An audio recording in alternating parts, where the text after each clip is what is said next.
Welcome, friends, to a time of moral introspection and truth-seeking. Today, on November 19th, 2023, we come together to delve into the Ninth Commandment. Thou shalt not bear false witness against thy neighbor.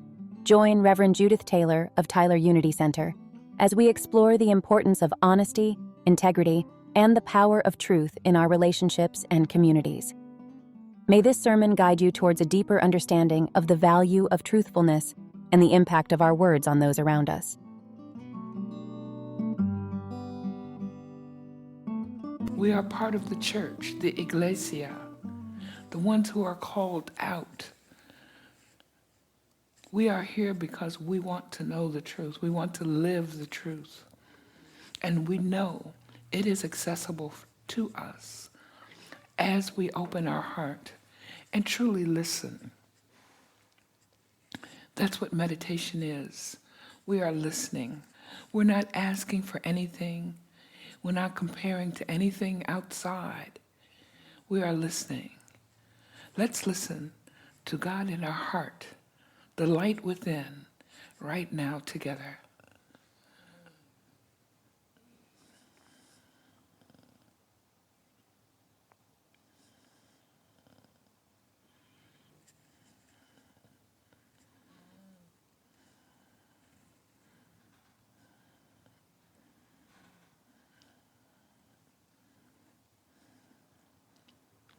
Let go and go deeper.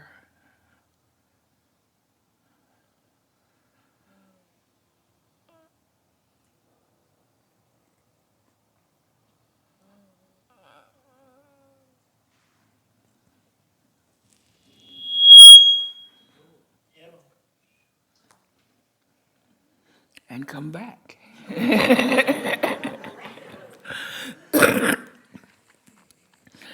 One of the words of the song mentioned, I will break their hearts of stone. Let your heart open. Sometimes what feels like it's going to hurt actually is freeing. So let yourself be open. Think of what you consider to be your highest and best in this life. Enjoy that feeling, knowing that it would not occur to you if the universe did not want your highest and best to manifest. Feel the joy. Feel the love that came from that universe coming together to lift you up.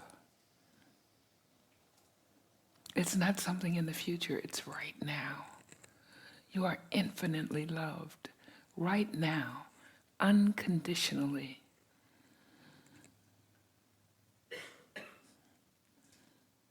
Feel the universe, all of the universe, galaxies, stars, planets, all came together to create this moment, this space for you to live and grow and develop, to love and see and understand. You are part of this divine order. And so is that which you seek. That voice saying, who will I send? You have been sent. We are here to be the light of the world. Feel that light inside. Even if you're not sure just what it means, it's there. It is the very life you live. Know that you are a manifestation of divine order. You are love, and you are so loved. Let's bring into our minds those things that we think could be different, whether for ourselves, someone else, a country, the world, and feel that world that works for everyone. Feel God in our world being us, them, all things. Feel the energy that is breaking open the hearts that need to be opened and healing those that are sore and in pain. Feel that energy. Peace begins with us. So as we radiate the love and joy and order that we are healing the world. The world is one, just as God is one. And we are that energy, conscious, alive, aware, thankful, joyful. And we let that radiate freely, without any boundaries. It multiplies and comes right back to us so that we can continue the cycle of good, the cycle of growth, the cycle of peace. This is where we live from, the center of peace that we are.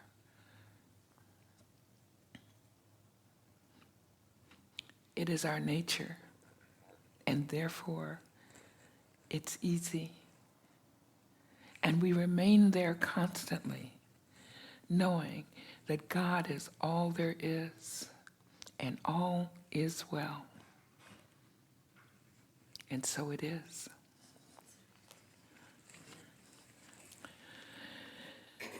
We're getting to the middle. I won't say the end because we still got one more. But we're in the month of elimination. We're in the month where we acknowledge what doesn't work anymore and let it go. You all know I love to use my compost out analogies. And there are some things you don't put in compost. Some things will just rot and stink. So everything cannot necessarily be composted. Some things we have to leave behind. And sometimes we don't like that. Sometimes we want to keep what we know in place, even if it doesn't serve us.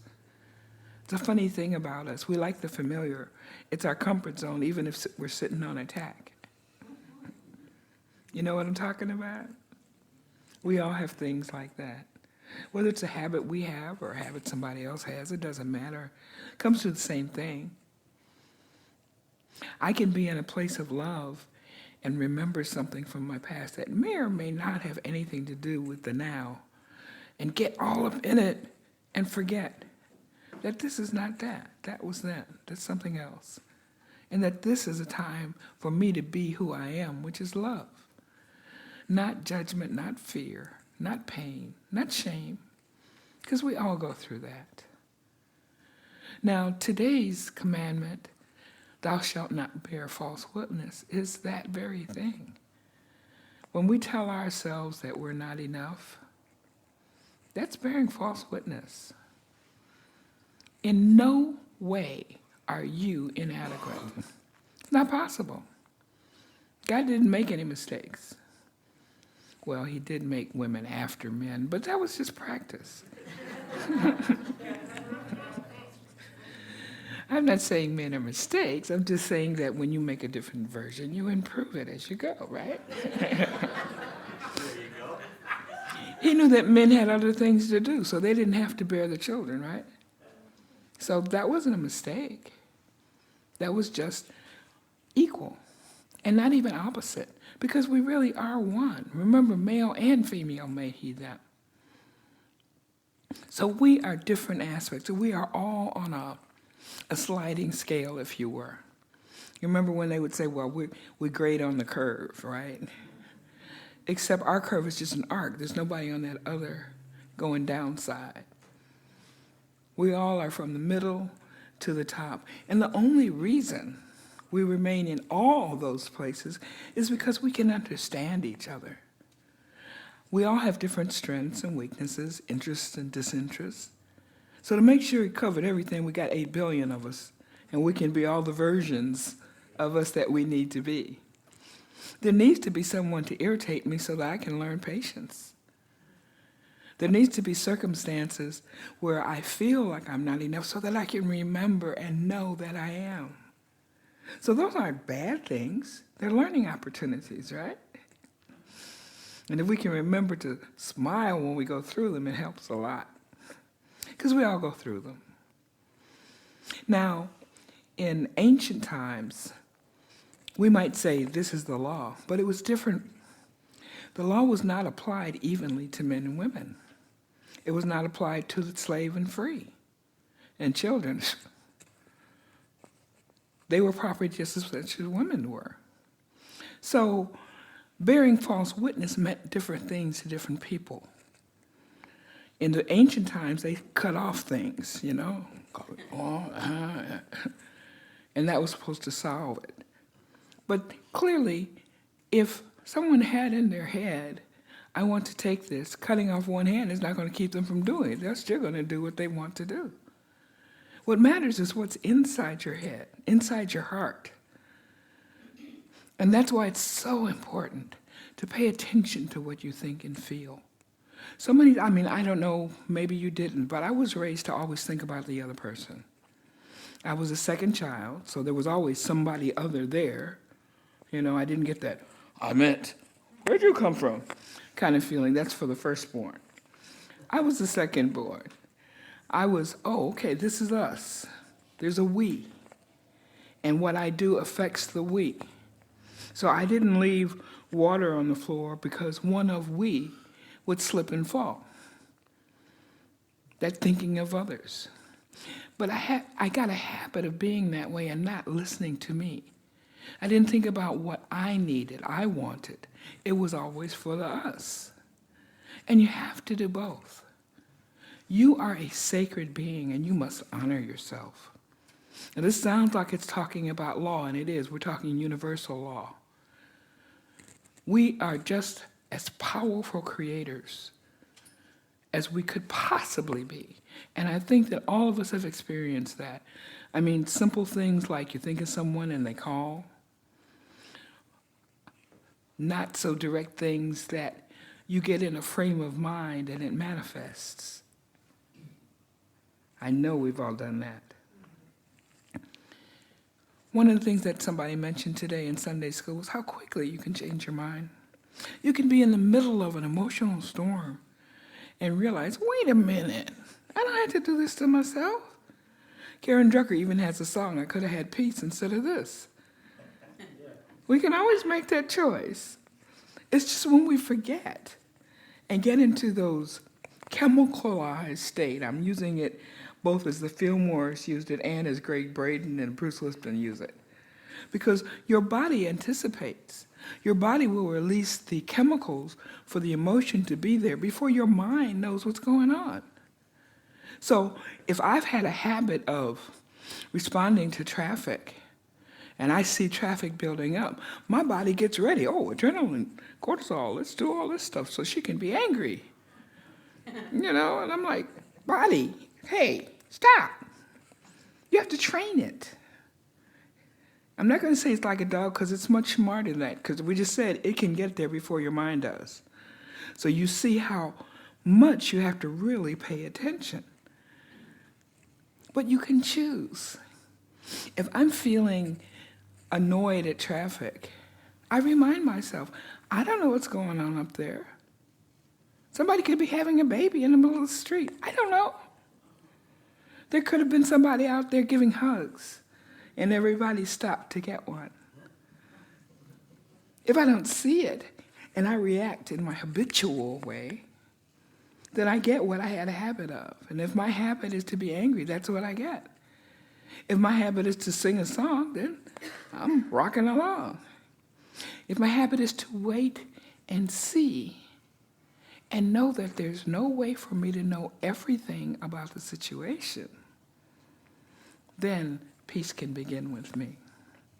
It's not misjudging, it's judging at all. Because there's no way to know.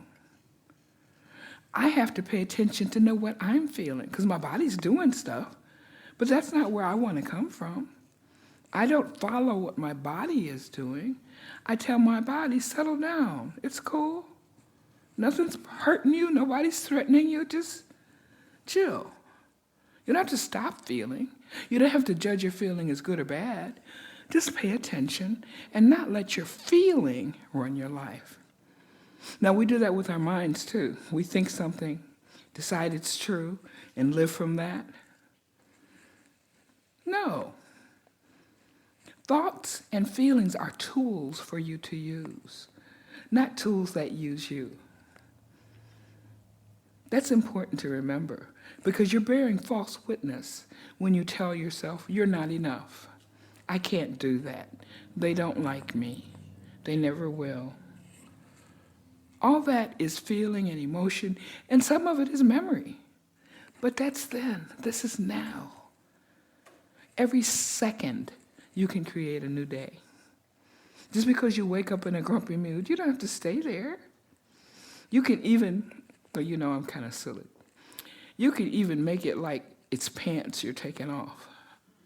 You know, I'm stepping out of that. You know, that shake dust off your feet. Leave it behind. Let it go. No matter what it is. If it's pain, you don't have to pay attention to pain. You really don't. Even if you have pain, be grateful your nervous system is working. These people with no nerves, they can't tell that something's wrong. That's a very dangerous situation. So be grateful that your body is talking to you and trying to communicate, because we're all in a partnership with our bodies. And our bodies are made to manifest. So when we're thinking a certain way, it manifests. And it changes. It can manifest outside of our body, inside of our body, in our mind, in our hearts, in the people around us. But we are creators. We are made in the image and likeness of our Creator, who gave us that gift. So your thoughts, your feelings, your attitudes, your decisions, they're creative. Now, you may not mean to create that situation, but remember, we're told about breaking the heart open. Sometimes we resist that because it's a big world. Some stuff feels good and some stuff doesn't. But we are to love because that is who and what we are. Whatever it is, not judge it. We're not saying, yes, that was the right thing to do. We're not saying we like the outcomes or the actions or even the thoughts that led to that. But the person, when you say namaste, you're saying that the God in me sees the God in you. It's a celebration of that truth of our reality. And it's everybody. I don't care how interesting their behavior is. That's an kind of a useful word because you keep your interest, you're paying attention, but I'm not judging. I'm just saying I don't understand it all. So if I look more, maybe I'll learn more. And if you think about it, even if you study something 23 hours, I'll give you an hour for sleep, you won't know all about it. Because things are constantly being created, developed, combined, changed. Even if you just focus on one thing for your whole life, you'll learn a lot. But while you're learning, more is happening. So we can let go of fearing not knowing. All of us have that fear of not knowing. What's going to happen if that happens? I'm afraid that. See, that's your emotion. That's not reality. Drop the fear. Why are you afraid? God's in charge. I mean, really, all you'll ever meet is God, some manifestation of God. And they may be a stony heart that's being broken open. So you're seeing their pain. You're seeing their transformation. And sometimes we only see the stone. So just because we don't see the highest and best in each person's behavior does not mean that they don't have the same God in them that you have in you. Now, this sounds like it's about court, false witness. Just tell the truth, all the truth, and nothing but the truth. We don't do that, do we? I know I don't like to hurt people's feelings. Well, gee, that looks really weird. I could say, you came up with something that I'd never seen before. And that would be the truth. But saying it's wrong or weird, that's not. That's my judgment. When we say something's good, that's a judgment too. So we have to remember that all is one. That we don't separate people based on any external thing. When people behave or say certain things, they're going by what they know up until that point. And we always see through that. We never, I always talk about with your glasses, this part right here is not corrected. You go in there and they turn their little dials and things, you say this is better than that, and they poof, then you get these magic glasses to see the world. But it's not a complete correction. It's based on their interpretation of what you said that was presented to you by that machine. What if there's a different machine with a different setting and you saw something entirely different? We're all looking through a screen of our own experience. When we're babies, our parents are God. If they said the sky's purple, then that's purple. And we go with that until other people disabuse us of that way of thinking. And most of the time, we try to act like what other people have said. But what if it's orange to you? How do you know? When somebody says a color, how do you know what color that really is, what they really see? And isn't that true about all the other judgments we make? If I say that that's nice, that doesn't mean the same thing to you when you say that's nice. Saying that's nice to you might be equivalent of that's fantastic to me. And if I interpret your response based on what I expect, I missed it. So anytime we're interacting with each other, it's always good to remember, truly, namaste. See the God. You're talking to a sacred being. When you look in the mirror, realize that's a sacred being. There's only one of you. We know this even with twins. There's only one of you. That means that there is that which is yours to do. There's that that's ours to do. We all want to live in a world of peace. We want to follow our vision and mission and values. And sometimes when you're in inspiration, you're not thinking about acceptance. You're thinking about inspiration. And that doesn't mean you're only 1/7, right? That means that you've chosen a focus for that time. And that's a good thing. It's good for you to choose what helps you grow and give as you feel. There's no should. That's one of the wonderful things about unity. We're all simply basking in the one and learning how to express that. And we don't judge each other for where we are in that. We don't judge anyone. We see them, and then we see ourselves. Because when we see them, we're seeing through these eyes, these feelings, these understandings. And when we realize that, everything we see is really a manifestation of us. Do you see how that works? So if you manifest love and peace, what world do you live in? Yeah, I like it. I like to be in there, and I'm so glad to have all of you there with me. But all of us, as humans, have emotions that the body decides, and we don't want to do that. That's bearing false witness. When you tell yourself, I can't, I'm not good enough, I'll never do it, I don't know. That's false witness against God. Because God made you unlimited, unimpeded.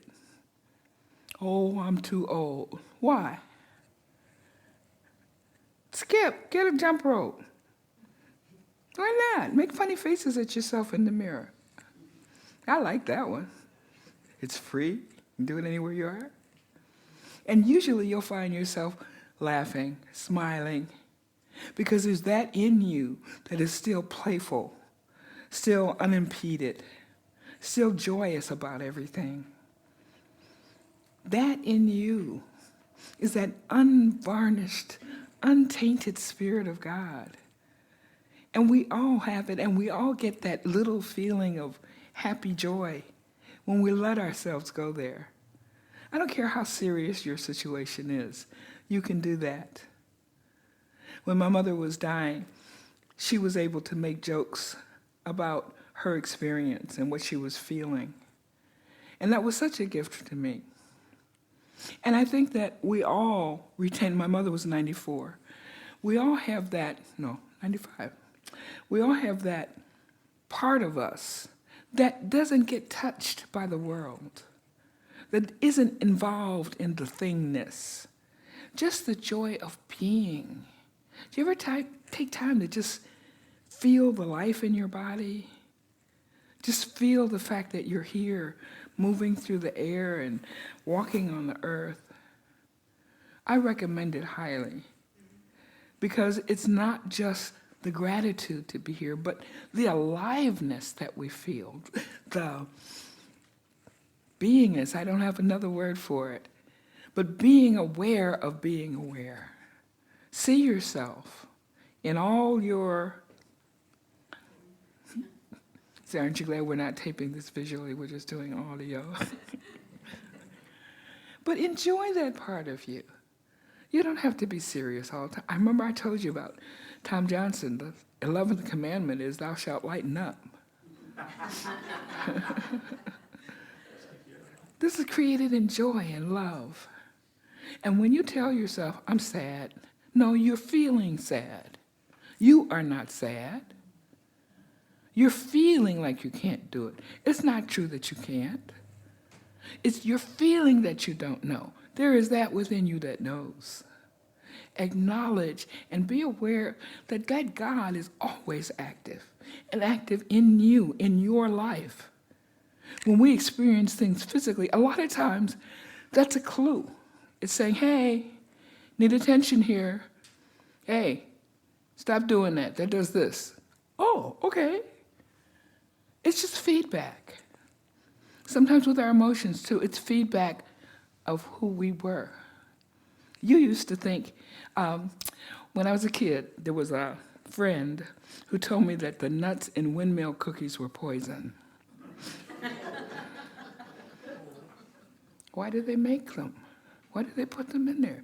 But hey, that's my friend. She said it. It must be. So I'm picking the nuts out. Just because we believe it doesn't make it true. Just because we have people around us who believe it and reinforce that belief doesn't make it true. I think it was Gandhi who talked about if you're a majority of one, you're still a majority. You know what you know deep inside. And if you don't, and you ask, you are always shown. So don't bear false witness about yourself. You are God in action. You're the reason we have a planet full of these wonderful people. You are a blessing just by being. Namaste.